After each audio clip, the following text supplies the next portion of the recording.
بسم اللہ الرحمن الرحیم۔ شروع اللہ کے نام سے جو بڑا مہربان نہایت رحم کرنے والا ہے۔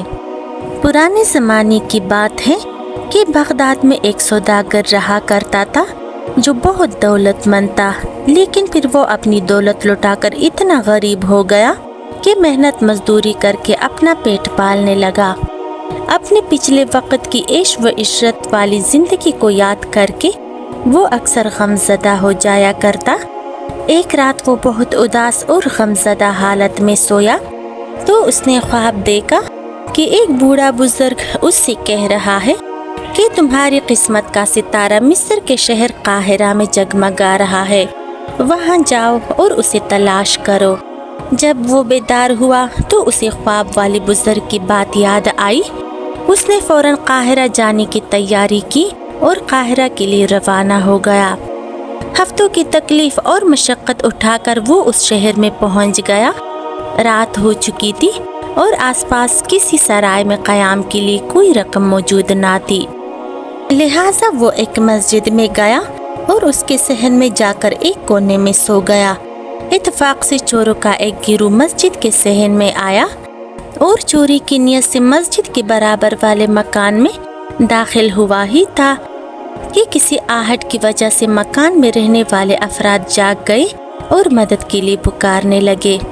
چوروں نے جب یہ چیخ و پکار سنی تو گھبرا کر بھاگ کھڑے ہوئے۔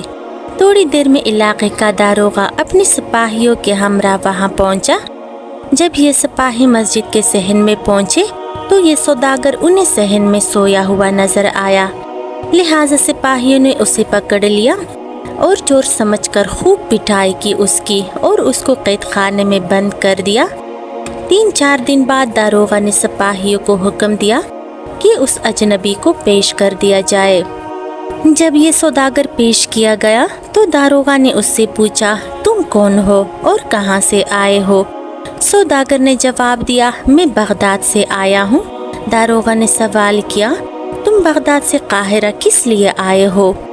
سوداگر نے جواب دیا، میں نے خواب دیکھا ہے کہ جس میں ایک بزرگ مجھ سے کہہ رہے ہیں کہ تمہاری قسمت کا ستارہ قاہرہ میں جگمگا رہا ہے، وہاں جاؤ اور اسے تلاش کرو۔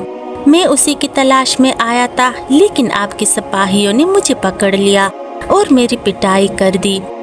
داروغہ نے جب یہ داستان سنی تو وہ خوب ہنسا اور کہنے لگا، اے بے وقوف انسان، میں نے بھی کئی دفعہ خواب میں کسی کو یہ کہتے ہوئے سنا ہے کہ بغداد جاؤ۔